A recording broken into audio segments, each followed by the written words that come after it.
November 10th, 1943, the afternoon skies hung cold over Germany's principal Luftwaffe testing grounds. Hauptmann Hans Verner Lurch, the chief test pilot, made his way across the tarmac toward a captured Republic P-47 Thunderbolt. The bulky American fighter, seized only 2 weeks before, seemed to offend German engineering sensibilities. Wide-bodied, inelegant, a so-called flying milk jug, as Luftwaffe pilots derisively called it. Lurch had seen the intelligence reports. American aircraft, they said, were hastily built, mass-produced machines from a nation better known for assembly lines and refrigerators than for fighter planes. The P-47 was supposed to epitomize that philosophy. Heavy, brute-powered, and unsophisticated, favoring raw force over refined design. German fighters like the Messerschmitt Bf 109 or the Focke-Wulf 190 were precision tools crafted for mastery. The Thunderbolt, according to the briefings, was a hammer, strong but clumsy. Yet Lurch was about to learn how deeply flawed that assumption was. When he took off to test the P-47, his understanding of aeronautical design would shift dramatically. The Americans, he realized, had not built a crude machine. They had built a practical one. A fighter meant not for lone aces but for mass production, designed for reliability, survivability, and the demands of total war. It was not made to break records. It was built to break enemies through overwhelming numbers and endurance. Within 90 minutes, Lurch would return to his desk to file a report that higher command would largely disregard. But time would prove him right. Germany engineered for brilliance, America engineered for victory. And in a war of attrition, that difference was decisive. Hans Verner Lurch had been devoted to flight since boyhood. Born in Breslau in 1916, he began with gliders during the early 1930s, climbing through Germany's aviation ranks by persistence and skill despite limited means. When Hitler's rearmament opened new opportunities, Lurch's path advanced quickly. By 1939, he served as a test pilot at Rechlin, the Luftwaffe's counterpart to Britain's Farnborough, or America's Wright Field. Unlike combat pilots tied to one aircraft, Lurch flew everything: prototypes, production models, and captured enemy planes alike. His flight log would one day list more than 120 aircraft types.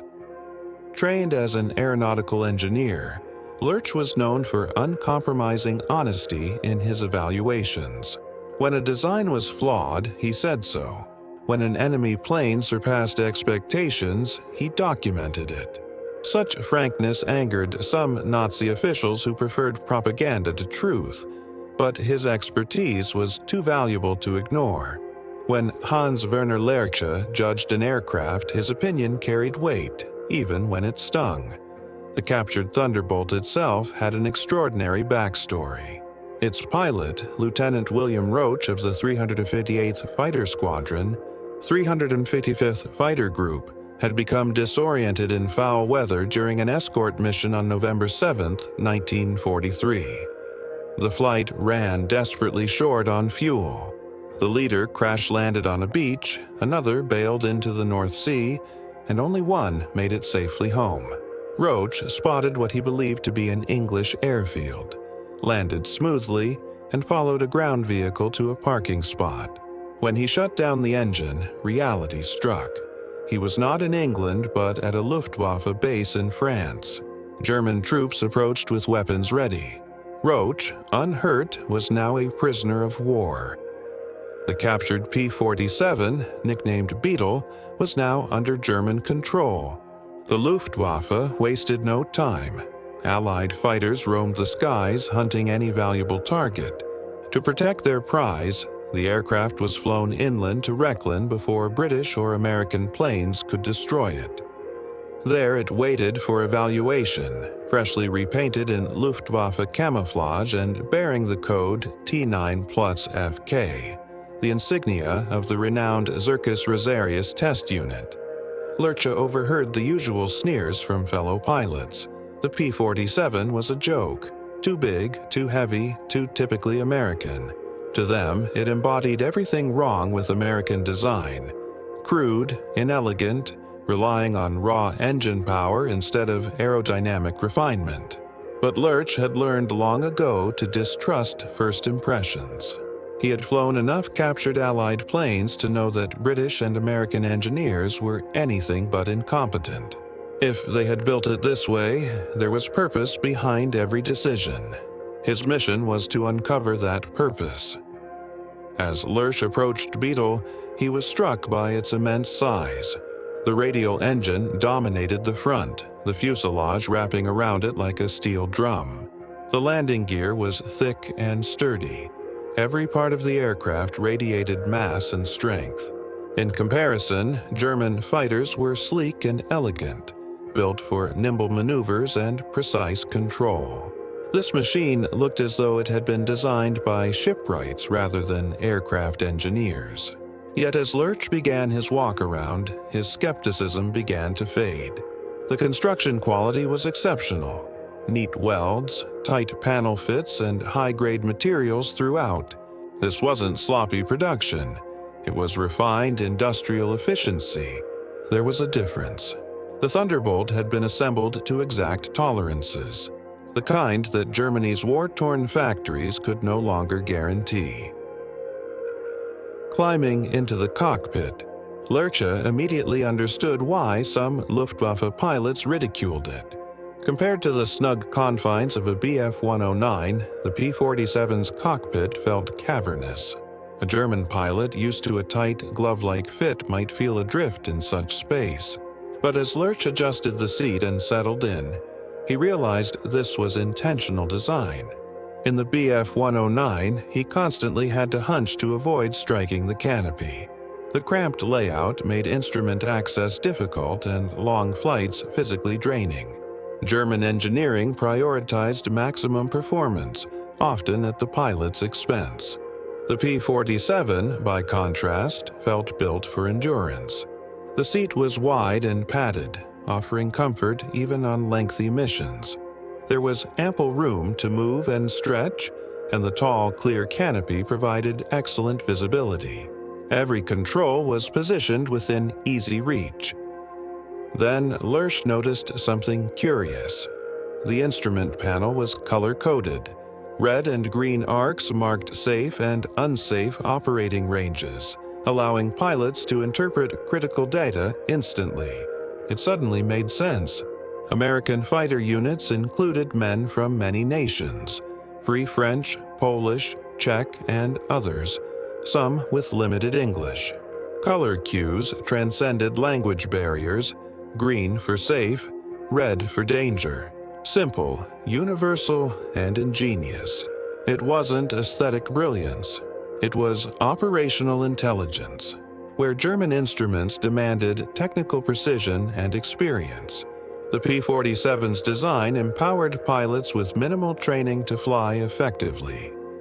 Continuing his inspection, Lurch found the control layout equally rational. The throttle, mixture, and propeller pitch levers were grouped logically on the left. The fuel controls were clearly labeled. Everything was arranged for clarity and speed. German fighters were crafted for experts. The Bf-109, with its narrow undercarriage, was notorious for its tricky takeoffs and landings. Mastering it required long training hours. But by late 1943, the Luftwaffe's training program was crumbling. Fuel shortages and losses meant new pilots barely flew before being thrown into battle. The elite training that had once produced master pilots no longer existed. The P-47's forgiving and thoughtful design wasn't crude at all. It was built for the kind of war Germany could no longer fight. Germany urgently needed aircraft that inexperienced pilots could handle safely, yet they continued designing machines tailored for seasoned aces. Lurch began his pre-flight checks. The P-47's manual impressed him. Clear, methodical, and filled with step-by-step guidance. German flight manuals, by contrast, presumed expert knowledge. American ones assumed little and explained everything. He started the engine, and the Pratt & Whitney R2800 Double Wasp came to life with a deep, confident roar. Almost immediately, Lurch noticed a recurring theme that would define his evaluation. The engine ran with remarkable smoothness. He'd flown enough American aircraft to recognize the pattern. U.S. engines were consistently steady and reliable. German engines, especially by the later war years, were temperamental. Factory quality varied, parts didn't always align perfectly, and engines that once purred in testing developed problems after limited use. The R2800, on the other hand, idled as though it could run endlessly. No vibrations, no roughness, just pure, unwavering power. This was mass production executed with precision, something Germany's scattered factories could no longer equal. Building one flawless prototype was easy. Building thousands to the same standard was the true miracle. Cleared for takeoff, Lurch taxied toward the runway and made another discovery. The P-47's wide, sturdy landing gear offered rock-solid stability. Its tailwheel locked securely, keeping the plane straight even at high speeds. Taxiing felt effortless, with excellent visibility and balance. In a Bf-109, by comparison, ground handling was a perpetual struggle. The narrow gear made it twitchy and prone to ground loops, and the long nose limited forward visibility. Many novice Luftwaffe pilots damaged their aircraft before ever seeing combat. German engineers had accepted these hazards as the trade-off for performance. The P-47, however, had been built for rough frontline airstrips and pilots of uneven skill. Its undercarriage absorbed hard landings, reducing accidents. Lurch even recalled a moment from his later memoir. He once forgot to lock the tailwheel and nearly lost control, but the Thunderbolt's forgiving nature saved him. In a Bf-109, such a mistake would have ended in wreckage. He lined up on the runway and opened the throttle. The acceleration was powerful and commanding, the massive radial engine pushing the heavy fighter forward with authority. Takeoff took longer than in a German plane, but the lift was steady and sure. Once airborne, Lurch raised the gear and climbed smoothly. At altitude, he tested the Thunderbolt's handling. It wasn't agile in the German sense. It couldn't match the tight turns or lightning response of a Bf-109 or FW-190, but it was stable, predictable, and steady. When he deployed the flaps, the hydraulic system worked perfectly with no quirks or erratic movements. Every system functioned exactly as intended. The pattern was becoming clear. The P-47 wasn't built for dazzling aerobatics or duels at treetop level. It was designed to perform consistently, no matter the conditions. It might not outturn its rivals, but it could fly, fight, and survive under circumstances that would ground other aircraft. Where German fighters were temperamental thoroughbreds, the Thunderbolt was a rugged workhorse, and in an industrial war, workhorses mattered most. At higher altitude, Lurch explored its performance envelope. Above 15,000 feet, the P-47's turbo supercharger came alive, maintaining power effortlessly as German engines gasped for air. Its dive speed was exceptional, its roll rate impressive for its size. Lurch flew for over 90 minutes, pushing the aircraft through every test he could think of. The Thunderbolt never faltered. No mechanical issues, no unpredictable behavior. Every system did its job. That was when the realization struck him. The P-47 wasn't built to be the best dogfighter. It was built to be the best operational fighter. The distinction was vital. German designers chased ultimate performance. American engineers pursued dependable function. A pristine Bf-109 in expert hands might outperform a Thunderbolt in a duel. But how often were German planes pristine, or their pilots experts? How often could maintenance crews perform perfect service amid shortages and air raids? The P-47 was built for reality. It assumed mechanics of mixed skill, parts from different factories, and pilots under stress or fatigue. It assumed damage, wear, and chaos, and it was built to keep flying anyway. Every element, the strong frame, forgiving controls, logical systems, and bulletproof engine, served that singular goal: to keep the aircraft in the fight. Lurch landed back at Rechlin. The Thunderbolt touched down without drama, stable, straightforward, and utterly dependable. The sturdy landing gear absorbed the landing with ease as the Thunderbolt rolled to a controlled stop. Lurch taxied the aircraft back to the hangar, cutting the engine as a group of mechanics hurried over, eager to hear his verdict. What would their test pilot think of this odd, bloated American machine? Lurch climbed down and studied the plane for a moment before saying something that caught everyone off guard. "It's the best operationally designed fighter I've ever flown," he said calmly. The crew exchanged puzzled glances. Best designed? It looked massive, inelegant, clumsy. How could such a brute be considered well designed? Lurch smiled faintly. "It's not built for performance," he explained. "It's built for operations, and that's an entirely different kind of brilliance." That night, Lurch sat at his desk preparing the technical report. Flying the P-47 had been illuminating, but understanding what it represented was even more important. He divided his notes into sections: performance, handling, systems, and strategic evaluation. In performance, he recorded the numbers plainly: fast at high altitude, slower at low levels. Exceptional in dives, adequate in turns, solid in climbs.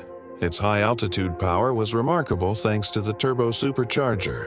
Under handling, he praised its forgiving behavior, stable controls, easy ground maneuvering, good visibility, and comfort during long flights. The systems section highlighted its color-coded gauges, simple and logical cockpit layout, solid frame, and smooth-running engine. But it was the strategic section that captured Lurch's revelation. "The P-47," he wrote, "embodies an entirely different design philosophy from our own. German aircraft are crafted for peak performance, demanding expert pilots and precise maintenance. The P-47 is built for reliability and endurance, assuming ordinary pilots and rough field conditions. It is made to fight in overwhelming numbers."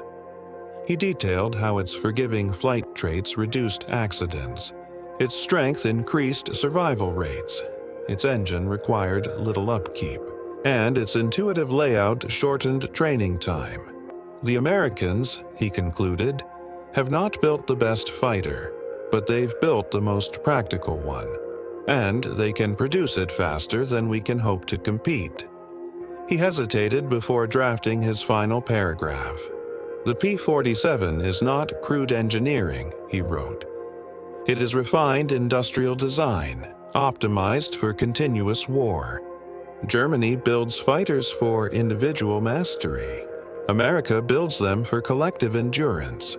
If the Americans continue fielding hundreds of these, our edge in skill and quality will mean nothing. Their strength lies in sheer operational availability."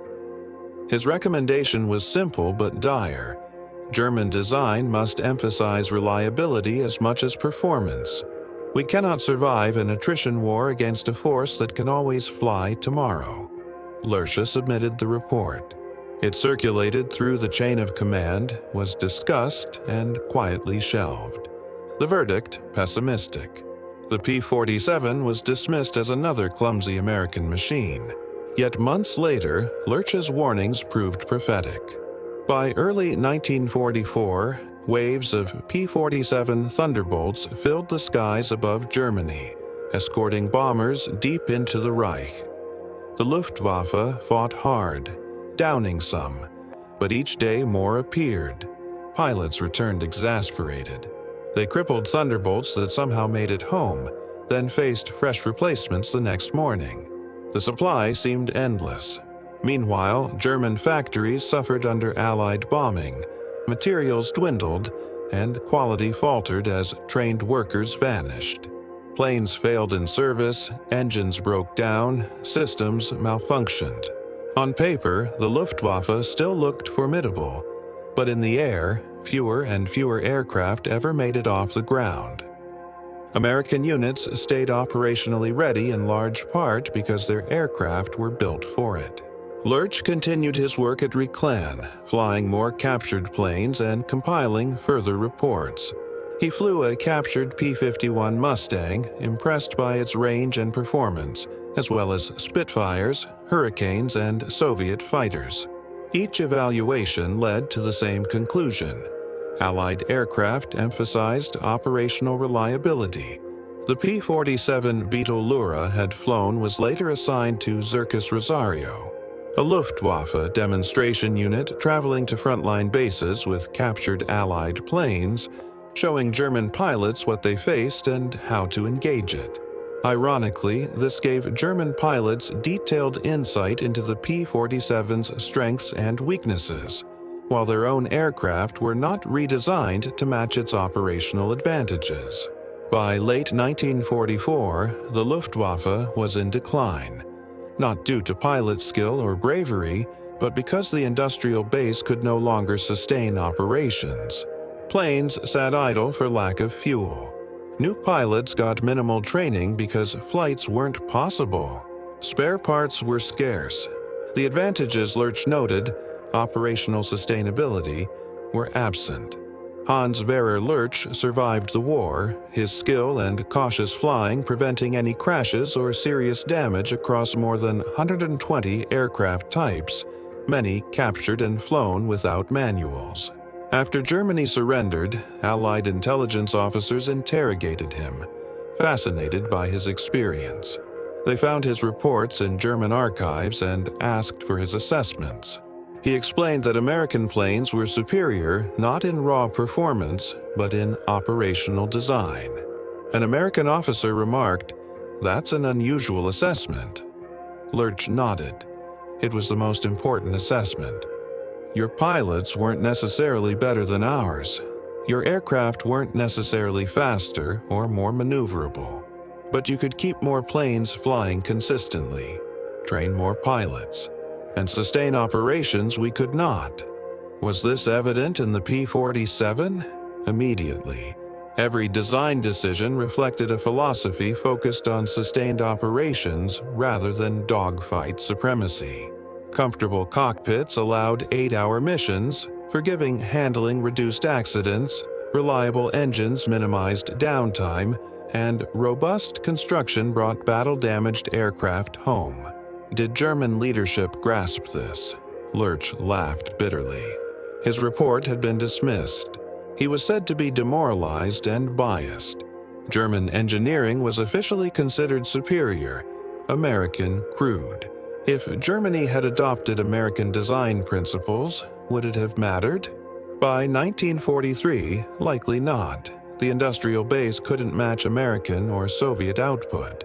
But prioritizing operational reliability from the start would have made German fighters more effective, reducing losses from accidents and maintenance failures. The interrogations revealed a pattern. Lurch was not alone in recognizing Allied engineering advantages, yet many reports and recommendations had been ignored, contradicting Nazi ideology. Production numbers confirmed the reality. The U.S. made over 15,600 P-47 Thunderbolts, with peak output of 1 per hour, while Germany produced roughly 36,000 single-engine fighters across the war, constantly disrupted by bombing. More importantly, American aircraft had higher readiness rates. A unit with 100 P-47s might field 85 to 90 aircraft, whereas a German unit could only field 60 to 70 due to maintenance, parts shortages, or fuel. The impact was decisive. Higher production, better readiness, and sustainability created overwhelming numerical superiority. Later, Lurcia wrote his memoir, Luftwaffe Test Pilot, Flying Captured Allied Aircraft, of World War II, detailing experiences. with planes from B-17s to P-51s. His P-47 assessment included technical observations and a famous quote on its comfortable cockpit, compared to the cramped Bf-109. What makes Lears's story notable is not merely flying captured aircraft.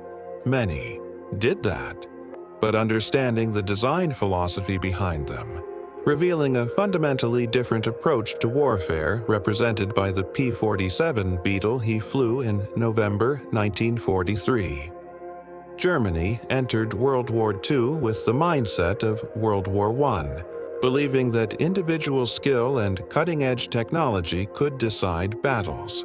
In contrast, America treated it as an industrial conflict, where ongoing production and sheer numbers determined campaigns. German planes were impressive when operating flawlessly. The Bf-109 and Fw-190 were excellent machines, but such perfection became rarer over time. Production quality slipped. Maintenance grew harder, parts were limited, and fuel shortages increased. The P-47, in contrast, kept flying reliably, withstanding damage and returning safely, capable of operating from rough airfields maintained by average skilled mechanics and flown effectively by minimally trained pilots with more always available. Lurch recognized this immediately. His November 1943 report correctly forecasted the next 18 months, but it was archived and ignored because it contradicted entrenched beliefs. Verner Lurch, flying the P-47 Thunderbolt, quickly grasped that it embodied a superior approach to fighter design, not peak performance, but operational sustainability. His insight was overlooked as the Luftwaffe gradually faltered against an enemy who could keep more aircraft operational consistently. The lesson endures. In prolonged conflict, reliability outweighs raw performance, operational availability trumps maximum capability, and design philosophy can surpass individual skill. The P-47 may not have been the fastest or most agile fighter, but it could be considered one of the best designed, built not for display or record-setting, but for enduring the demands of war, where survival and sustained combat often decide the victor.